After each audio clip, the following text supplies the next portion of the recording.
नमस्कार दोस्तों, स्वागत है आपका जेपीवाई एकेडमी में। आज के इस क्लास में कक्षा 10 हिंदी के चौथा अध्याय नाखून क्यों बढ़ते हैं, जिसके लेखक हैं हजारी प्रसाद द्विवेदी जी। तो सबसे पहले लेखक परिचय को जान लेते हैं, क्योंकि बोर्ड एग्जाम में ऑब्जेक्टिव प्रश्न लेखक परिचय से भी आते हैं। तो आचार्य हजारी प्रसाद द्विवेदी हिंदी साहित्य के महान विद्वान और लेखक थे। उनका जन्म सन 1907 ईस्वी में उत्तर प्रदेश के बलिया जिले के छपरा नामक गांव में हुआ। जन्म उनका 1907 में, कहाँ? उत्तर प्रदेश के बलिया जिला में। वे हिंदी साहित्य के इतिहास, संस्कृति और साहित्य के गहन चिंतक के रूप में जाने जाते हैं। द्विवेदी जी का साहित्यिक योगदान भारतीय सांस्कृतिक इतिहास की रचनात्मक परिणति के रूप में देखा जाता है। उनकी रचनाओं में विचार की तेजस्विता, भाषा का लालित्य और शास्त्रीय परिपक्वता का अनूठा संगम देखने को मिलता है। उनका साहित्य नवीनता और महानतावादी दृष्टिकोण से परिपूर्ण होता है। वे मानते थे कि भारतीय संस्कृति एकल जाति या समुदाय की देन नहीं है, बल्कि यह समय समय पर विभिन्न जातियों और संस्कृतियों के श्रेष्ठ तत्वों के समन्वय से विकसित हुई है। उनकी इस सोच ने साहित्य और समाज के प्रति उनके दृष्टिकोण को विशिष्ट बनाया। सन 1979 में दिल्ली में इनका निधन हुआ। इनकी विद्वता और साहित्यिक योगदान ने हिंदी साहित्य को एक नई दिशा दी और वे आज भी साहित्य प्रेमियों के बीच प्रेरणा स्रोत बने हुए हैं। आचार्य हजारी प्रसाद द्विवेदी जी की प्रमुख रचनाएं विविध विधाओं और विषयों को समेटे हुए हैं। उनकी रचनाओं में साहित्य, इतिहास, संस्कृति और दर्शन का गहन समावेश है। उनके महत्वपूर्ण कार्यों को निम्नलिखित श्रेणियों में विभाजित किया जा सकता है। उपन्यास के रूप में इनकी रचनाएं हैं रामदास का पोथा, वान भट्ट की आत्मकथा, चारु चंद्रलेख, कुटज, पुनर्वा। ये इनके प्रमुख उपन्यास हैं। निबंध और आलोचना में अशोक के फूल, कल्पलता, विचार और वितर्क, विचार प्रवाह, आलोक पर्व, विनोद, ये इनके निबंध हैं। साथ साथ साहित्यिक और सांस्कृतिक विश्लेषण में इनकी प्रमुख रचना है सूर साहित्य, कबीर, मध्यकालीन बोध का स्वरूप, नाथ संप्रदाय, कालिदास की लालित्य योजना, प्राचीन भारत के कलात्मक। ये इनके साहित्यिक और सांस्कृतिक विश्लेषण पर आधारित रचना है। इन्हें विभिन्न क्षेत्रों में पुरस्कार भी मिला। अर्थात हजारी प्रसाद द्विवेदी का शैक्षणिक और प्रशासनिक जीवन जो था वह अत्यंत गौरवपूर्ण था। उन्होंने विभिन्न विद्यालयों में हिंदी भाषा और साहित्य के प्रचार प्रसार के लिए इन्होंने महत्वपूर्ण कार्य किया। शैक्षिक कार्य क्षेत्र के रूप में हिंदी प्राध्यापक के रूप में काशी हिंदू विश्वविद्यालय वाराणसी, शांति निकेतन विश्वविद्यालय बोलपुर पश्चिम बंगाल और पंजाब विश्वविद्यालय चंडीगढ़, यहाँ इन्होंने हिंदी प्राध्यापक के रूप में अपना योगदान दिया। कहाँ कहाँ? तो काशी हिंदू विश्वविद्यालय वाराणसी, शांति निकेतन विश्वविद्यालय बेलपुर या बोलपुर पश्चिम बंगाल और पंजाब विश्वविद्यालय चंडीगढ़। प्रशासनिक पद, इन्होंने कई प्रशासनिक पदों पर कार्य करते हुए साहित्य और संस्कृति को आगे बढ़ाने में योगदान दिया। पुरस्कार एवं सम्मान के रूप में साहित्य अकादमी पुरस्कार, इनकी जो कृति थी आलोक पर्व, इनके लिए इसे प्रतिष्ठित पुरस्कार के रूप में कौन सा पुरस्कार मिला? तो साहित्य अकादमी पुरस्कार। दूसरा, पद्म भूषण सम्मान।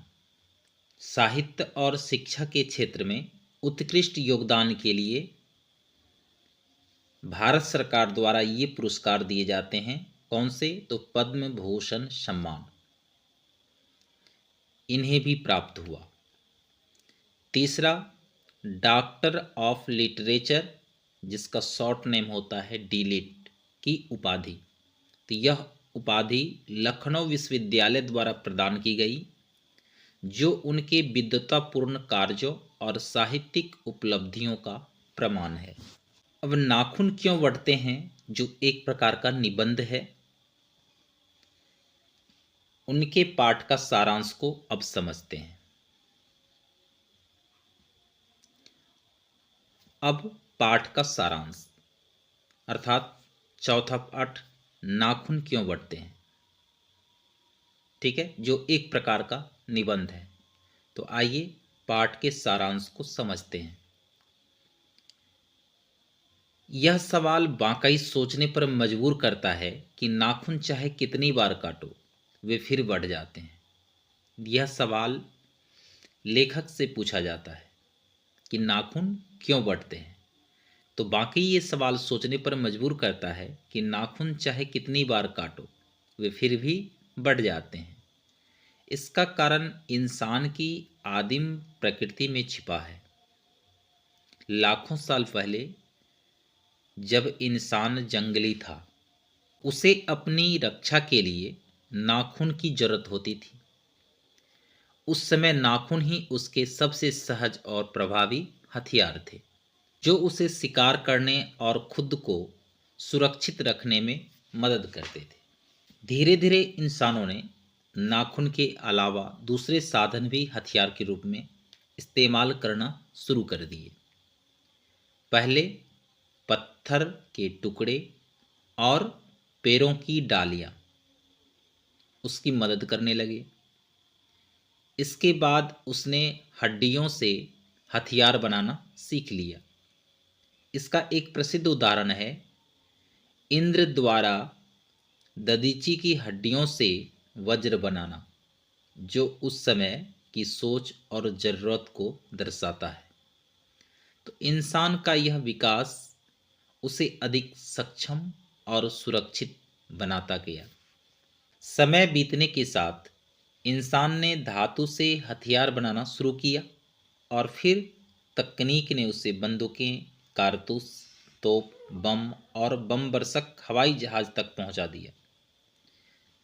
यह विकास एक तरह से इंसान को विनाश की ओर ले गया। अब इंसान को नाखून की जरूरत नहीं रह गई, लेकिन वे फिर भी बढ़ते रहते हैं। ऐसा लगता है मानव प्रकृति हमें यह याद दिला रही हो कि हम मूल रूप से वही जीव हैं जो कभी अपने नाखून और दांतों के सहारे अपना अस्तित्व बनाए रखते थे। यह एक तरह से हमारी जड़ों की कहानी है, जिसे हम चाहकर भी पूरी तरह भूल नहीं सकते।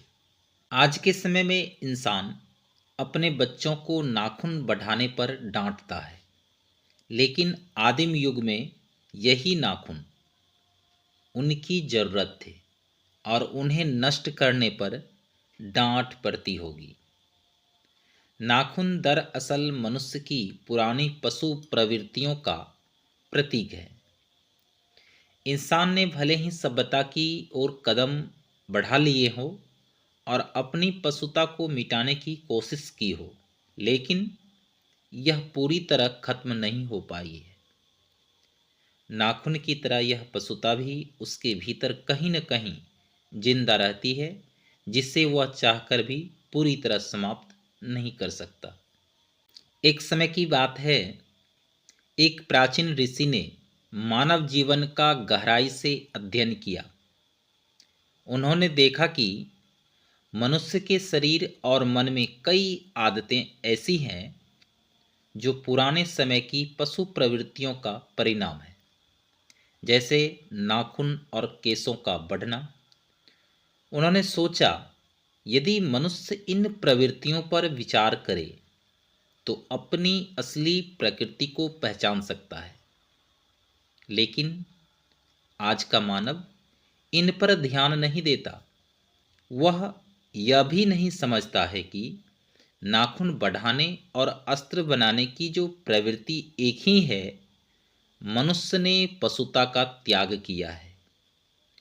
उसे अस्त्र बनाने की प्रवृत्ति भी छोड़नी चाहिए।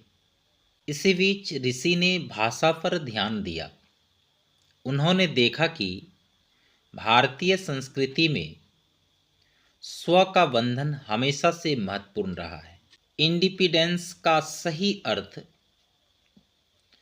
अन अधीनता है, लेकिन भारतीय लोग स्वाधीनता और स्वराज जैसे शब्दों का प्रयोग करते हैं, क्योंकि वे आत्मनियंत्रण को महत्व देते हैं।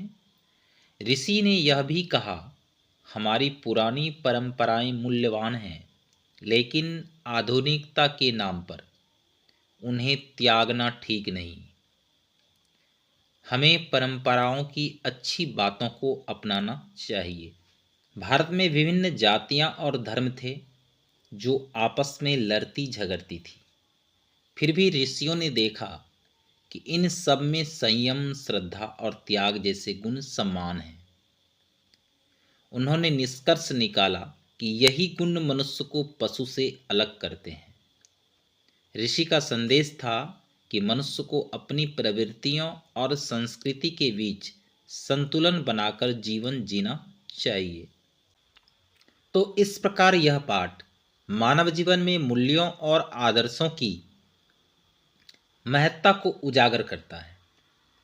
इसमें महाभारत के सार्वभौमिक धर्मों का उल्लेख करते हुए यह बताया गया है कि मनुष्यों के सुख और शांति का मार्ग बाहरी साधनों पर नहीं बल्कि आंतरिक गुणों जैसे प्रेम, त्याग और अहिंसा में निहित है।